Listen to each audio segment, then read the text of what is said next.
Okay, so I'm going to spend a little time because I found as many tools as I did imagery.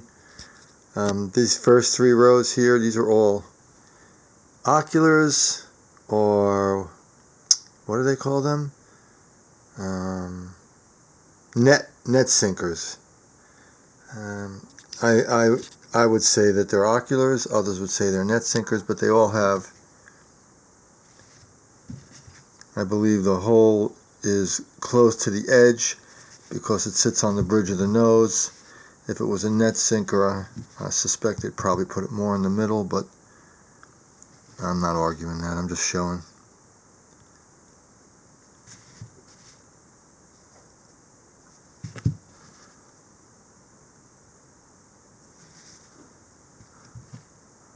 Where's that one? This one's really subtle. Bad eyes. Oh, there it is. Right there. There you see it. Here and here. This one too is it's there. That's the one right there. It's a bigger piece. It's right there. It's also part image. Why not? In spirit today.